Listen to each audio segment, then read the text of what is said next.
Պարոն Ռուստամյան, Դաշնակցական պատգամավոր այժմ էկոնոմիկայի նախարար Արծվիկ Մինասյանի հայտարարությունը 2 օր առաջ բավականին մեծ աղմուկ բարձրացրեց մենաշնորհների օրինականացման հետ կապված։ Իհարկե երեք վարչապետը արդեն բարձաբանում տվեց, որ խոսել է էկոնոմիկայի նախարարի հետ եւ նա դա նկատի չի ունեցել, այնուամենայնիվ իբրև Դաշնակցական կուսակցության խմբակցության ղեկավար դուք ինչ կարող եք ասել, չէ՞ որ ձեր 12 կետերի պահանջներից մեկն է մենաշնորհների դեմ պայքարներ։ Բայց իսկապես նրա ասածը խեղաթյուրվել է, որովհետև նա ուղղակի մեջ բերել է սահմանադրության պահանջը։ Այսինքն, եթե կարող է որևէ տեղ, որևէ ոլորտում մենաշնորհ լինել, դա պարտադիր պետք է լինի օրենքով։ Եվ դա պատահական չի, որ սահմանադրությամբ նախատեսված է։ Եվ ինչու չեն ուզում օրենքով լինի, որովհետև օրենքը ենթադրելու է նաև լուրջ պարտավորություններ։ Մենաշնորհը միայն այսպես վայելք չի։ Մենաշնորհը նաև ենթադրում է լուրջ պարտավորություններ։ Մեր հայկական տիպի մենաշնորհները, դրանք ըստ էության դե ֆակտո մենաշնորհ են, բայց դե յուրե ազատ են նաև գործելու իբրև թե մյուսների նման առանց իրենց դիրքը չարաշահող կամ գերակա դիրք ունեցող տնտեսվարող են, որը իրականությանը չի համապատասխանում։ Այսինքն ճանապարհներից մեկը, որ նշել է կոնկրետ պարզապես մի օրինակի վրա է բերել, դրա համար են դարձրել, որ խոսքը գնում է այդ օրինակի մասին, բայց իրականության մեջ նա ճիշտ նշել է, որ սահմանադրության պահանջ կա եւ այդ սահմանադրության պահանջը եթե բավարարվի, դուք պատկերացնեք բերվի, ասենք մի որևէ մենաշնորհ եւ լայն քննարկման առարկա դառնա։ Ինչու ենք նրան տալիս մենաշնորհ։ Ձեզ թվում է Շաքարավազի օրինակով էլ այս օրերին Սամվել Ալեքսենդյանը։ Ես չեմ կարծում, որ Շաքարավազի հարց օրինակ բերվի ազգային ժողով, որևէ մեկը կարող է խորը վերլուծություններով գա ապացուցի, որ դա այնպիսի մի ոլորտ է, որ պիտի մենաշնորհային լինի։ Այսինքն ամբողջ հարցը հենց այստեղ է, որ ավելի բաց քննարկման ժամանակ պարզ կդառնա, որ կամ իրականում կամ մենաշնորհ չենք դրա մասին չենք խոսում եւ թաքցնում ենք, կամ եթե ուզում եք ասեք, որ դա այդպես պետք է լինի, ուրեմն բերեք ապացուցեք։ Այսինքն շատ տրամաբանական process տեղի կունենա, եթե ամեն ինչ կատարվի սահմանադրության տառին եւ ոգուն համապատասխան։ Այսինքն կհրապարակվեն մենաշնորհ ունեցողների անունները եւ դրանց ըստ էության կտրվեն արտոնություններ, ի նկատի ունեմ կբերեն օրենսդրական դաշտ եւ կտրվեն արտոնություններ եւ նաեւ պարտավորություններ, այսինքն այս մենաշնորհները, որ այսօր կան, մենք նրանց բերում ենք Ոչ, ընդհակառակը մենք ապացուցում ենք, որ դե յուրե, երբ փորձենք դե ֆակտո արկա մենաշնորհները բացահայտել, կպարզվի, որ դրանք իրավունք չունեն մենաշնորհ լինելու։ Այդ ենք մենք ասում, այսինքն բացահայտման եղանակ է մենաշնորհները թաքցնելու այս ամբողջ process-ի։ Սա է խնդիրը, ես վստահեցնում եմ, որ մինչև դուք հիշում եք որևէ մի ոլորտ բերեն, ասեն, եկեք սա պետք է օրենքով մենաշնորհ դառնա։ Ինչու չեն բերում, որովհետև շատ լավ գիտեն ինչպիսի աղմուկ էստեղ կսկսի եւ ինչպիսի փաստարկներ, հակափաստարկներ կբերվեն, որ տվյալ ոլորտը ինչու պիտի մենաշնորհ լինի։ Այսինքն դուք այս ժամանակ 12 պահանջներից մեկը, որ սա նշում եք, մենաշնորհների դեմ պայքարը հենց այս ճանապարհով է պատկերացնում։ Չէ, մենք տարբեր ճանապարհներով ենք պատկերացնում, ոչ միայն այս ճանապարհով։ Պատկերացնում ենք նաեւ հատուկ դրա համար ստեղծված հանձնաժողովի ավելի օբյեկտիվ աշխատանքի միջոցով։ Հատուկ հանձնաժողով է դրա համար գործում։ Եվ այդ հանձնաժողովն առաջարկում ենք ժամանակին, որ դա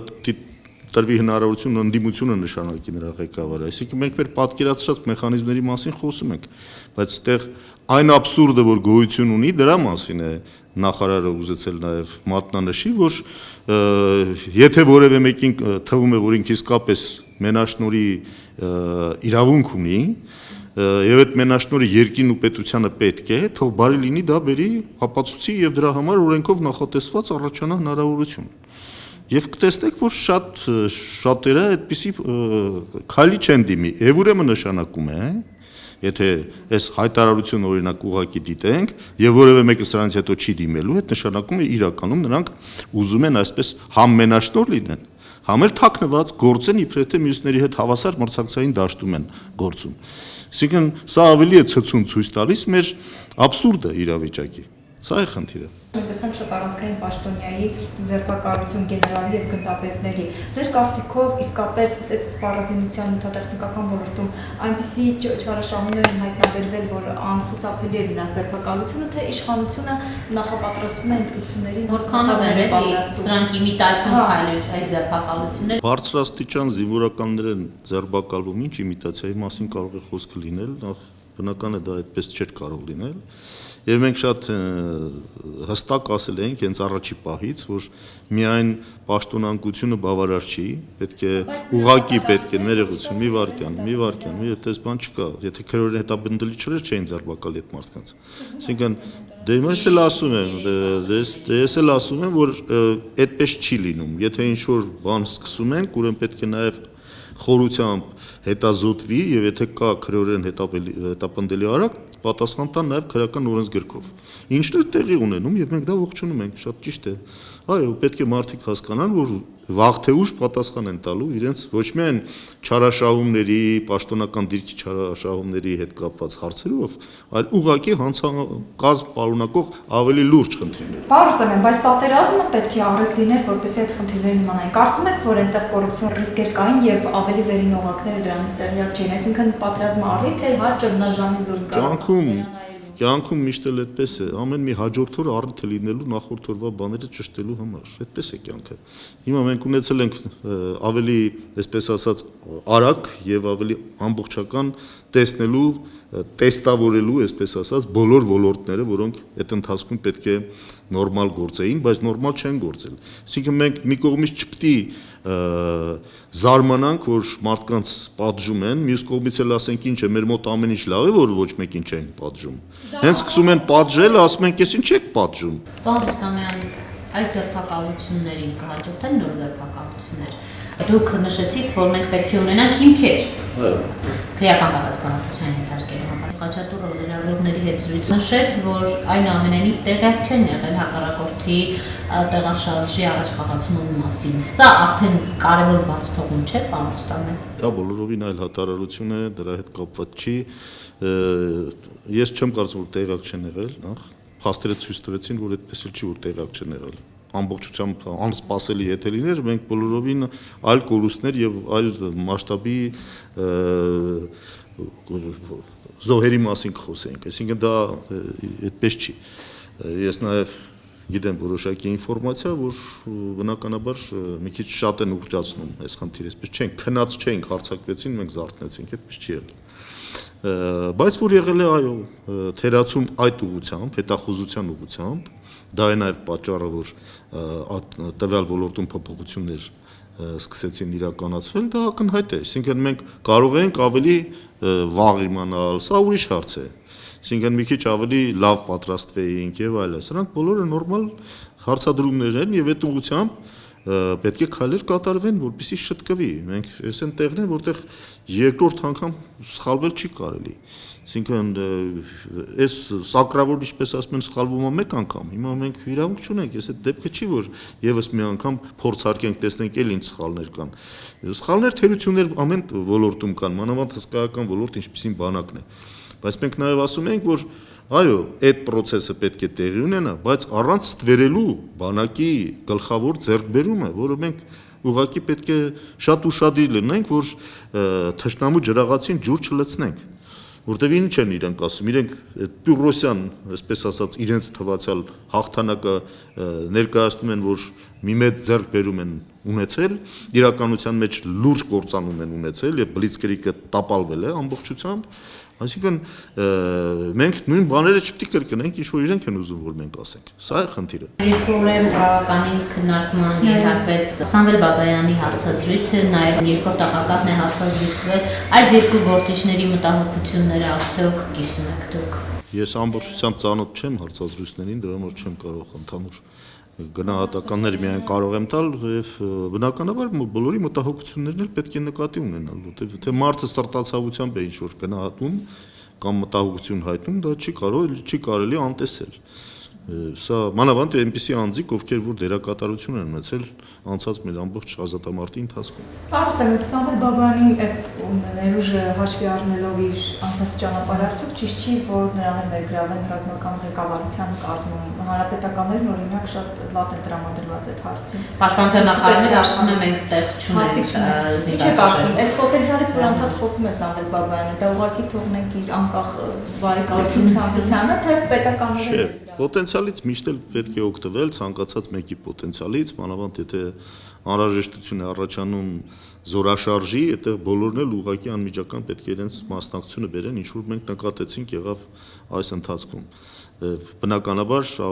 փորձառու մարդը շատ ավելի լավ գիտի, թե ինչ պիտի արվի, եւ նրանց ներկայությունը անգամ հսկայական դեր ունի, որտեղ մենք օրինակի համար, երբ որ շատ արագ կարողացանք առաջի գծում եղած մեր երիտասարդ զինվորների կողքին նաեւ փորձառու կամավորներին կանգնեցնել, սա բավական փոխեց վիճակը եւ բնականաբար դա օգնեց, ավելի ամրացրեց մեր պաշտպանությունը։ Եվ այդ առումով ես կարծում եմ, որ ամեն մեկի գիտելիքներն էլ, անցած ճանապարհն էլ, փորձն էլ պետք է օգտագործվի։ Հիմա պարտադիր ինչ-որ պաշտոնների նշանակելու միջոցով դա չի պիտի տեղ ունենա, չնայած ես դա էլ չեմ բացառում, ինչու ոչ։ Այսինքն ես որևէ տաբուներ չեմ տեսնում, պերսոնա նոն գրատաներ չեմ տեսնում, որ ասենք մեկի նկատմամբ եթե կա ինչ-որ քաղաքական առումով որոշակի վերապահումներ, դա չպիտի երբեք բարդույթի վերածվի եւ այդ մարդկանց ուղղակի դուրս մղեն իրենց պրոֆեսիոնալ կարողությունները նաեւ օգտագործելու երկրի համար ծառայեցնելու process-ներից։ Այսինքն ես համարում եմ, որ բոլոր այդպիսի անձիկ իրենց մասնակցության ձևը պետք է ունենան եւ լավ է, որ մարդիկ իրենց հնարավորությունները օգտագործելու եւ իրենց տեսակետները հայտնելու ձևեր գտնում են։ Կոնսենսուսի հետ կապված այն ժամանակ ասում ենք, որ օրենքը ընդունելուց հետո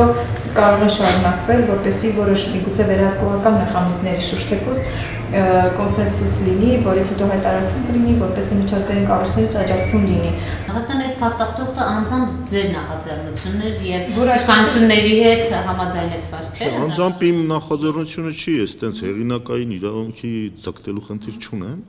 բայց այդ գաղափարը կար եւ այդ գաղափարը սկսեց իրականացվել։ Իշխանության ներկայացուցիչները որևէ կերպ չէին հաստատում ձեր այդ փաստաթղթի կյանքի կոչվելու հնարավորությունը։ Բայց խոսում են, չէ՞, բոլորը կոնսենսուսի process-ի մասին, բայց ինչի շուրջ են այդ process-ն եղել, բանավոր հանդիպել ենք, կենացենք, ասե բաժանվել ենք, ինչ որ հաստատուղթ է, չէ՞, որ քննարկման առարկայա դառնում, ինչի շուրջ են ընդհանրապես բանակցում կողմերը։ Առարկայական դառնալու համար պիտի թղթին տաս, այսպես ասած, մտքերը գաղափարները, որպեսզի դրա վրա շարունակվի։ Այդ ձևի նախագիծ գոյություն ուներ, ես ոչ չեմ ասել վերջնական տեքստ, ես ասել եմ, այդպիսի նախագիծ կար։ Եվ այդ նախագիծը անդադ փոխվում էր, այո, ավելի մոտեցնելով տարբեր տեսակետներն ու դիրքերը։ Եվ ես հենց այդ եմ ասում, որ հիմքում այն նախագիծը, որը հիմնականում պահպանվեց եւ որպես բանակցությունների հիմք էր ընդունվում, շատ լավ նախագիծ էր։ Եվ ուրեմն այդ եմ ասում, կարելի է դա հրապարակել, որ մարդիկ իմանան, ինչու մեկ քայլ էլ չկատարվեց, որ ստորագրեն բոլորը այդ նախագծի տակ եւ դառնա վերջնական փաստաթուղթ։ Բանավոր պայմանավորվածություն եղավ իշխանության եւ ընդդիմության միջեւ, որ հետագայում շարունակվեն քննարկումները ու եթե կոնսենսուս լինի կընդգրկվեն օրենս գրքում։ Ժամկետներ կան մոտավորապես ինչի մասն է խոսքը։ Նախ ես կարծում եմ դա մի քիչ արհեստական է, մի քիչ արդեն արհեստական է, որովհետեւ մենք առանց այդ էլ միտված է տեխնիկական վերազինմանը, որը պիտի լինի աջակցությունը։ Հասկանալի է, արհեստական այն իմաստով, որ մենք այդուամենայնիվ ժամկետներ կան, որոնց մեջ պետք է տեղավորվենք, արդեն այդ ժամկետների մեջ շատ լուրջ խնդրեմ ունենք տեղավորվելու առումով, թե մի տարի առաջ պիտի փոխվի ըստ Եվրոխորհրդի մեր ունեցած պարտավորության։ Բայց քանի որ սահմանադրությունը տվել էր հնարավորություն դա կատարել մինչև հունիսի 1-ը, կարծում եմ դա ավելի վեր եւ ավելի գերակա իրավունք է, քան թե մյուս պարտավորությունները։ Սահմանադրական ուժը շատ ավելի բարձր է։ Եվ այդ առումով կարելի է հասկանալ։ Հիմա եթե քաղաքական, այսպես ասած, արդեն որոշման հարց է այստեղ։ Այդտեղ նաև պետք է բանակցել, կարծում եմ, նույն եվրոպական կառույցի հետ, Եվրոխորհրդի հետ մասնավորապես, որpիսի իրենք էլ դա չհամարեն ինչ որ խախտում այն ժամկետների, որոնք պարտավորությամբ ընդունված է, որտեղ այդ պարտավորությունը ինքնանպատակ չի։ Եթե ի վերջո մենք հանգում ենք նրան, որ բոլորը ընդունում են խաղի կանոնները ընտրություններից առաջ եւ դա համոզիչ է դառնում, վստահելի է դառնում, որ իսկապես լավ ընտրական օրենսգիրք ունենք, կարծում եմ հանուն դրա կարելի է ինչ որ ժամկետներ էլ խախտել։ Այսինքն կոնսենսուսի ձեռքբերումը շատ ավելի մեծ արժեք է։ Եվ ուրեմն հանուն այդ արժեքի կարելի է որոշ այսպես դետալների հետ հաշվի չնստել։ Ամեն սեպտեմբերի տեղական ինքնակառավարման մարմնի ընտրությունները նոր ընտրական օրենսգրքով են իրականացվելու, արդյոք տեխնիկական առումով մենք կկարողանանք այն կյանքի կոչել։ Ինչու՞ չեն կարող։ Ի նկատի ունեմ բավականին խնդիրներ կան զուտ տեխնիկական առումով։ Կարող ենք։ Այսինքն կհասցնենք այս Գործումը իհարկե պարտավոր ենք նախ հասցնել նոր ընտրական օրենսգիր։ Հինը մոռացվեց վերջ։ Նոր ընտրական օրենսգիր, եթե ինչ-որ անցումային խնդիրներ ունի, ելի նույնիսկ օրենսգիրքն է սահմանում։ Ուրիշ բան, ուրիշ փաստաթուղթ մենք չունենք, հիմա ունենք մենք սա։ Այսինքն սեպտեմբերին այս ընտրական նոր օրենսգիրքը կանցնի առաջին փուլը, այսինքն Ну համապետական քննարկության իմաստով չէ, բայց որոշ դետալներ այո իհարկե կարելի է փորձարկել։ Մենք հենց էդ էլ ասում ենք, որ ճիշտ կլինի, որ այս պիլոտային իմաստով փորձարկումը կատարել հենց տեղականում, մանավանդ օրինակի համար Գյումրի եւ Վանաձոր քաղաքներում, երբ որ նոր բոլորովին նոր ընտրակարգով պետք է տեղ ունենա, գիտեք Երևանի նման են արդեն հավաքական ընտրությունները տեղ ունենալ։ Այդ առումով էլ կարծում եմ լավ առիթ է, որ մենք փորձարկենք։ Դաշնակցությունը տեղական ինքնակառավարման մարմնի ընտրություններին ինչ մասնակցություն է ունենալու բոլոր տեղերում կունենալ ձեր տեխնացում թե Մենք այդ հարցը քննարկում ենք, մենք պատրաստ ենք շատ ակտիվ մասնակցել, մասնավորապես բնական այդ երկու քաղաքներում, Գյումրիում եւ Վանաձորում, որտեղ ավելի քաղաքական մասնակցության կարեւորությունը կա։ Եվ մյուս տեղերում իհարկե այնտեղ այնպես է որ իրական տեխնացուներ առաջադրելու մասին է խոսքը ինքնանպատակ մասնակցությունը օլիմպիադա չի պետք է այնպես հստակ լինի մանավանդ ասենք համայնքներում շատ հստակ է ձայների բաժանումը այնպես որ այդտեղ մի ձայնի երկու ձայնի ճշգրտությամբ գրեթե ամեն ինչ պարզ է եւ ուրեմն տեխնացուներից արդեն պարզ է թե ով ինչպեսի արդյունք կարող է արձանագրել դաշնակցություն ունի այդպիսի իհարկե ունենք Մի քանի տասնյակ համայնքներում մենք ունենք արդեն գյուղապետեր, արդեն գործող գյուղապետեր ունենք, այո, մենք այդ առումով բավականին լավ դիրքերում ենք, իհարկե իշխանական ուժերը շատ ավելի երկար ժամանակ այս դաշտում աշխատել են եւ իրենց առավելությունը հանրապետականի ակնհայտ է, բայց մենք այսպես իրենց զիջում ենք, բայց այդպես էլ չի որ չունենք ընդհանրապես մասնակցություն